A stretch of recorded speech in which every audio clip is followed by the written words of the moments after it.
Doctor রয় আর ঋতু শহরের পাশে একটি সাজানো গোছানো বাড়িতে বসবাস করে। কয়েক বছর আগে একটি কার অ্যাক্সিডেন্টে ঋতু তার মানসিক ভারসাম্য হারিয়ে ফেলে।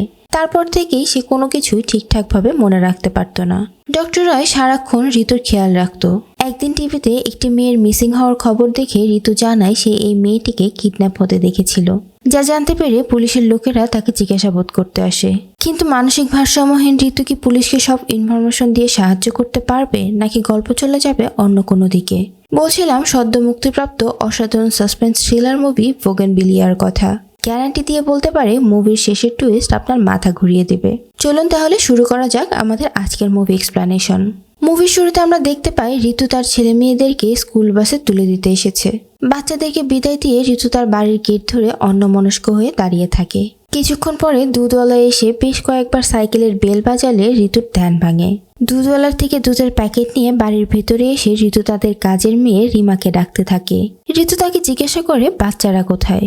রিমা জানায় সে নিজেই তো এইমাত্র বাচ্চাদেরকে স্কুল বাসে তুলে দিয়ে এসেছে। অর্থাৎ ঋতু এই কিছুক্ষণের মধ্যেই সবকিছু ভুলে গিয়েছে।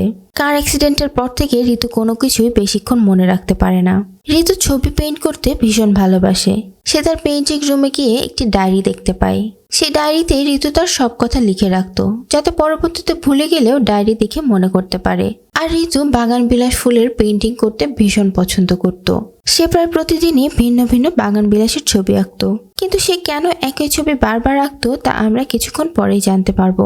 ডক্টর রয় নিজের হসপিটাল পরিচালনার পাশাপাশি ঋতুর অনেক যত্ন করত। প্রতিদিন হসপিটালে যাওয়ার সময় ঋতু তার স্বামীকে গেট পর্যন্ত এগিয়ে দেয়। কিন্তু রাতে যখন তার স্বামী বাড়ি ফিরত তখন ঋতু আর তাকে চিনতে পারত না। এরপর আবারও ডায়েরি পড়ে তাকে সবকিছু মনে করতে হতো। বেশ কয়েক বছর হলো এভাবেই চলছিল ঋতু আর ডক্টর রয়ের জীবনযাপন। রিমা ঋতুর বাগান বিলাসের একটি পেইন্টিং বিক্রি করতে যাওয়ার জন্য রেডি করছিল। রিমার স্বামী বিজু ঋতু আর রিমাকে একটি দোকানে নিয়ে যায়। সেখানে দোকানদার ৩,০০০ টাকার বিনিময়ে ঋতুর পেইন্টিংটি কিনে নেয়, যা দেখে ঋতু ভীষণ খুশি হয়। ঋতু মাঝে মাঝেই তার পেইন্টিংগুলো এই দোকানে বিক্রি করতে আসতো। এর পরের দৃশ্যে আমরা দেখতে পাই ডক্টর রায় তার বাগান বাড়িতে এসেছে। সে খুবই শান্ত প্রকৃতির একজন মানুষ। রয়ের ফার্ম হাউসে অনেকগুলো বাগান বিলাসের পেইন্টিং দেখতে পাই। অর্থাৎ রয় তার স্ত্রী ঋতুকে খুশি রাখতে নিজেই তার পেইন্টিংগুলো কিনে নিত, কিন্তু সেগুলো বাড়িতে না নিয়ে গিয়ে তার বাগান বাড়িতে সাজিয়ে রাখতো, যাতে ঋতু এ ব্যাপারে কিছুই জানতে না পারে। প্রতি রবিবার বাগান বাড়িতে এসে রয় একা একা কিছুক্ষণ সময় কাটায়। এরপর সে বাগানের টাটকা সবজি আর ফলমূল নিয়ে বাড়ি ফিরে যায়। একদিন রাতের বেলা দুঃস্বপ্ন দেখে ঋতুর ঘুম ভেঙে যায়। ঋতু তখন রয়কে বলে আজকাল চারপাশে অনেক চুরি হচ্ছে, তাই বাচ্চাদেরকে নিয়ে আমার ভীষণ টেনশন হয়। ঋতুকে টেনশন করতে দেখে রয় জানায় সে খুব তাড়াতাড়ি বাড়িতে সিসি ক্যামেরা লাগানোর ব্যবস্থা করবে। তাই পরের দিনই সিসি ক্যামেরা লাগানোর জন্য রয় কয়েকজন লোককে ডেকে পাঠায়।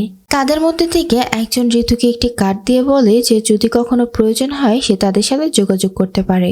তাদের সাথে কিছুক্ষণ গল্প করে ঋতু তাদের জন্য চা বানাতে রান্নাঘরে যায়। আর চা বানাতে বানাতে হঠাৎ করে ঋতু অন্যমনস্ক হয়ে পড়ে। কিছুক্ষণ পরে ক্যামেরা লাগানোর লোকগুলো রান্নাঘরে আসে ক্যামেরা লাগাতে, কিন্তু ঋতু তাদেরকে দেখে অনেক ভয় পেয়ে যায় আর একটি ছুরি হাতে নিয়ে তাদেরকে আক্রমণ করতে আসে। অর্থাৎ ঋতু এরই মধ্যে ভুলে গিয়েছে যে এই লোকগুলোকে সে কিছুক্ষণ আগেই দেখেছে। ঋতুর এমন অদ্ভুত আচরণ দেখে লোকগুলো ভীষণ ভয় পেয়ে যায়। রয় এসে কোনো রকমে ঋতুকে শান্ত করে তার ঘরে নিয়ে যায়।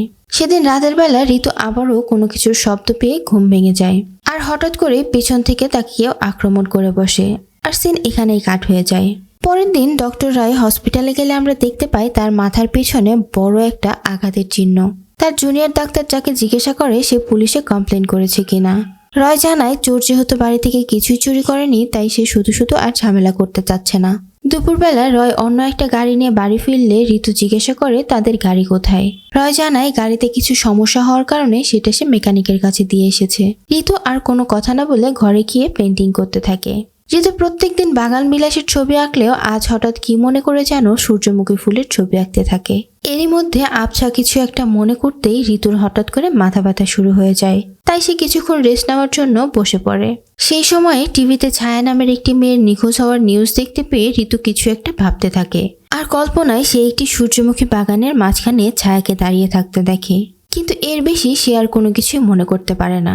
ঋতু তার কাজের মেয়ে রিমাকে ডেকে জানায় সে এই ছায়া নামের মেয়েটিকে কোথায় যেন দেখেছিল, কিন্তু ঠিকঠাকভাবে মনে করতে পারছে না।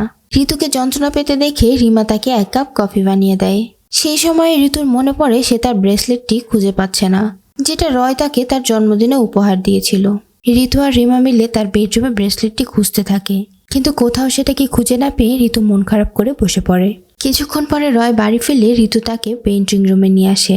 ঋতু আজকে একটি সূর্যমুখী ফুলের ছবি আর একটি খরগোশের পেইন্টিং করেছে, যা দেখে রয় বেশ অবাক হয়, কারণ ঋতু বেশিরভাগ সময়ই বাগান বিলাসের পেইন্টিং করত।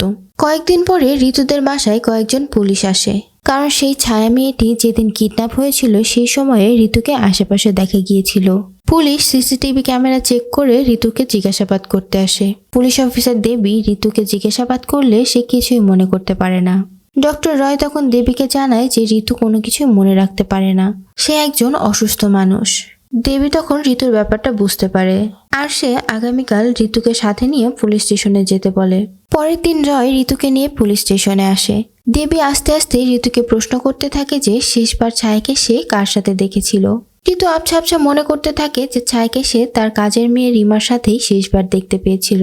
পুলিশ তখন রিমাকে জিজ্ঞাসাবাদ করার জন্য ডেকে পাঠায়, কিন্তু রিমা আতঙ্কিত হয়ে জানায় সে সেদিন তার স্বামীর সাথে কোনো একটা অনুষ্ঠানে গিয়েছিল, আর সে ছায়ার ব্যাপারে কোনো কিছুই জানে না।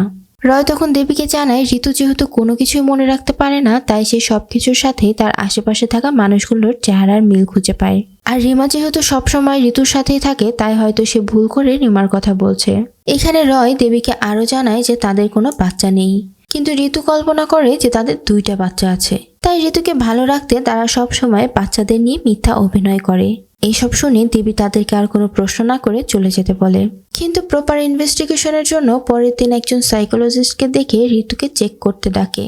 সাইকোলজিস্ট মীরা ঋতুকে জিজ্ঞাসা করে যে সে কেন প্রতিবার একই ছবি আঁকতো। ঋতু জানায় এটা ছাড়া তার আর কোনো কিছুই মনে থাকে না, তাই সে বারবার একই জিনিসের ছবি আঁকায়। দেবী সিসি ক্যামেরার মাধ্যমে জানতে পারে ঋতু ছায়াকে অনেকবার ফলো করেছে, কিন্তু ঋতু এইসব কোনো কিছুই মনে করে বলতে পারে না। অনেক জিজ্ঞাসা করার পরেও কোনো কিছুই জানতে না পারার কারণে দেবী ঋতুকে ছেড়ে দেয়। এদিকে ঋতু রিমার সম্পর্কে পুলিশে কমপ্লেইন করার জন্য রিমা কয়েকদিন থেকে কাজে আসছে না, তাই রয় ঋতুকে নিয়ে রিমার বাড়িতে যায় তাকে ফিরিয়ে আনতে। অনেক রিকোয়েস্ট করার পরে রিমা কাজে ফিরতে রাজি হয়। এর পরের দৃশ্যে আমরা দেখতে পাই রিমা আর ঋতু মিলে তাদের গাড়ির ভেতরে তার ব্রেসলেটটি খুঁজছিল। ঋতুর তখন মনে পড়ে যে এই গাড়িটি তো সার্ভিসিং এ পাঠানো হয়েছিল, তাই হয়তো ব্রেসলেটটি সেখানে কেউ পেয়ে থাকতে পারে। ঋতু তখন রিমা আর বিজুকে সাথে নিয়ে সার্ভিস সেন্টারে গিয়ে তার ব্রেসলেটের কথা জানতে চায়, কিন্তু সেখান থেকে জানানো হয় এই গাড়ি তো তাদের এখান থেকে সার্ভিসিংই করানো হয়নি। রাতের বেলা রয় বাড়ি ফিরলে ঋতু তাকে জিজ্ঞাসা করে যে কেন সে গাড়ি সার্ভিসিং এর ব্যাপারে মিথ্যা কথা বলেছিল। রয় তখন জানায় সেদিন রাতে যখন তাদের বাসায় চোর এসে রয়কে মাথায় আঘাত করেছিল, তখন ঋতু তাকে ড্রাইভ করে হসপিটালে নিয়ে গিয়েছিল। সেদিন গাড়িতে রক্ত লাগার কারণে রয় একটি ছোট দোকান থেকে তার গাড়িটি পরিষ্কার করিয়েছিল। আর এই ব্যাপারটা সে ঋতুকে এর আগেও 2বার জানিয়েছে, কিন্তু ঋতুর সেসব কিছুই মনে নেই। এসব শুনে ঋতু মন খারাপ করে কান্না করতে শুরু করে। পরের দিন সকালে ঋতু বাথরুমে গিয়ে তার শরীরে নানা রকমের ক্ষতচিহ্ন দেখতে পায়। সে মনে করতে পারে না তার শরীরে এত ক্ষতচিহ্ন কিভাবে হয়েছে। ঋতু বাথরুম থেকে বের হলে রয় তাকে জিজ্ঞাসা করে তুমি কি আবারও বাথরুমে পড়ে গিয়েছিলে। ঋতু তখন ভাবে সে হয়তো পড়ে যাওয়ার কারণে তার শরীরে এত ক্ষত দাগ হয়েছে। রয় তখন ঋতুর ক্ষতস্থানগুলোতে ওষুধ লাগিয়ে দেয়। এর কিছুদিন পরে দেবী আবারও জিজ্ঞাসাবাদ করতে আসে। রয় এবার রেগে গিয়ে দেবীকে বলে সে তো দেখতেই পাচ্ছে ঋতু কোনো কিছুই মনে করতে পারছে না, তবে সে কেন বারবার ঋতুকে বিরক্ত করতে আসছে। দেবীও রেগে গিয়ে বলে ঋতু অসুস্থ জন্যই তাকে তেমন কিছু বলা হচ্ছে না। তবে এখানে ছায়ার সাথে সাথে আরো 2টি মেয়ের মিসিং খবর জড়িয়ে পড়েছে, কারণ সেই মেয়েগুলো নিখোঁজ হওয়ার আগে ঋতু তাদেরকেও ফলো করতে দেখা গিয়েছে, যা শুনে রয় বেশ চিন্তিত হয়ে পড়ে। ঋতুকে এইসব জিজ্ঞাসা করলে সে বারবার একই কথা বলতে থাকে যে সে কিছুই জানে না। ঋতু কোনোভাবেই কোনো কিছু মনে করে না বলতে পারলে দেবী হতাশ হয়ে চলে যায়। কিন্তু রয়ের অনুমতি নিয়ে পুলিশ অফিসার দেবী মীরাকে দিয়ে ঋতুর একটি থেরাপি টেস্ট করায়, যাতে ঋতু মিসিং হওয়া মেয়েগুলো সম্পর্কে কোনো তথ্য দিতে পারে, কিন্তু এতেও কোনো লাভ হয় না। মীরা এবার ঋতুকে সাথে নিয়ে সেই দোকানে যায় যেখানে ঋতু তার পেইন্টিংগুলো বিক্রি করতে যেত। সেখানে গিয়ে মীরা জানতে পারে ডক্টর রায় ঋতুর পেইন্টিংগুলো কিনে নিত, তাই মীরা এবার রায়ের সাথে দেখা করতে তার ফার্ম হাউসে যায়।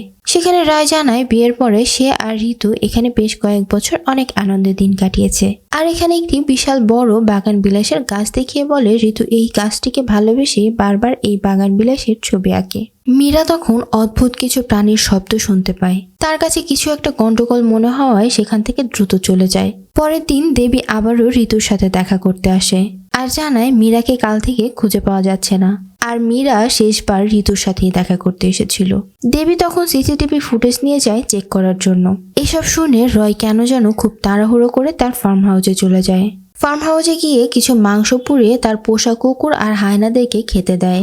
রয় বসে বসে ড্রিঙ্কস করছিল আর নিজের দাদার কথা ভাবছিল।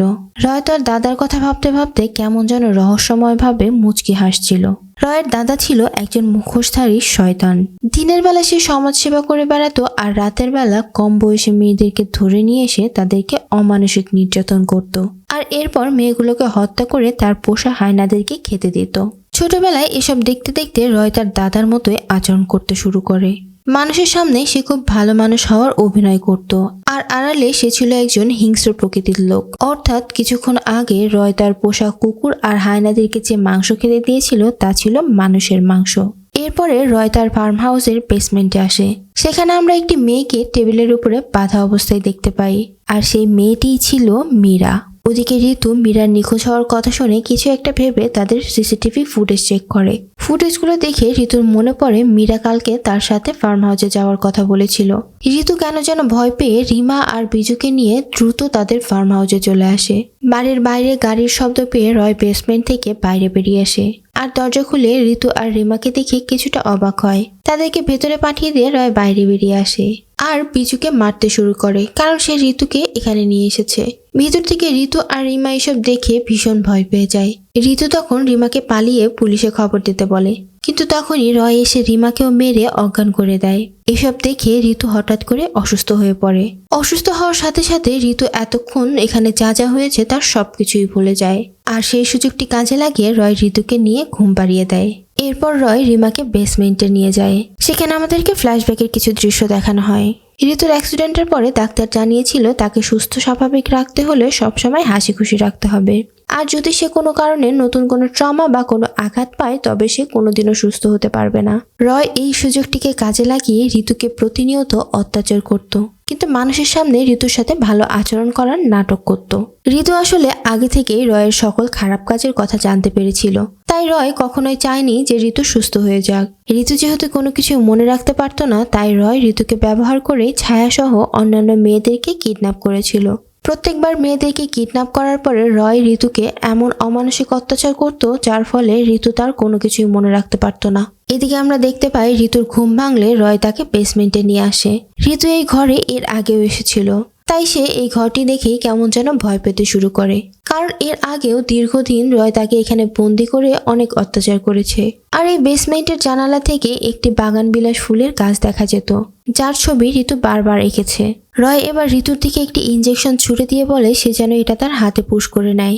ঋতু বুঝতে পারে রয় কিছু একটা অন্যায় করতে চলেছে, তাই সে কৌশলে ইনজেকশনটি নিজের শরীরে পুশ না করে রয়ের পায়ে পুশ করে দেয়। আর সেই সময়ে মীরার জ্ঞান ফিরলে সে পিছন থেকে রয়ের গলা চেপে ধরে আর ঋতুকে বলে সে যেন পুলিশকে ফোন করে। ঋতু পুলিশকে ফোন করতে যাবে তখন রয় তার হাতে থাকা বন্দুকটি দিয়ে ঋতুর মাথায় আঘাত করে। আঘাত পেয়ে ঋতু আবারও সবকিছু ভুলে যায় যে এখানে ঠিক কি হচ্ছিল। রয় তখন ঋতুকে বোঝায় যে মীরা তাদের সন্তানকে মারতে এসেছে, কিন্তু ঋতুর এবার মনে পড়ে তাদের আসলে কোনো সন্তানই নেই। আর এটা মনে পড়ার সাথে সাথেই ঋতু রয়কে গুলি করে দেয়। রয় সেখানেই মারা যায়। আর কিছুক্ষণ পরে পুলিশ এসে তাদেরকে সেখান থেকে উদ্ধার করে নেয়। মীরা তখন জানায় যে তার আগে থেকে রয়ের উপরে সন্দেহ হয়েছিল, তাই সে রয়কে পিছু করতে করতেই এখানে এসেছিল, কিন্তু দুর্ভাগ্যবশত তার হাতে ধরা পড়ে যায়। ডক্টর রয় একে একে 13 জন মেয়েকে কিডন্যাপ করে হত্যা করেছিল। পুলিশ তখন ঋতুকে জানায় তার আসল নাম আস্থা, কিন্তু রয় নানা রকম মিথ্যা কথা আর অত্যাচারের মাধ্যমে ঋতুর চারপাশে একটি নকল দুনিয়া তৈরি করে রেখেছিল। আর ঋতু প্রপার চিকিৎসার মাধ্যমে সুস্থ হয়ে যেতে পারবে। ঋতু এসব কথা শুনে কান্না করতে থাকে, আবার এটা ভেবেও অনেক খুশি হয় যে সে এবার একটি সত্যিকারের জীবনযাপন করতে পারবে। আর এখানেই শেষ হয়ে যায় আমাদের আজকের মুভি। ভালো লাগলে লাইক, কমেন্ট, শেয়ার করে পাশে থাকবেন। ধন্যবাদ।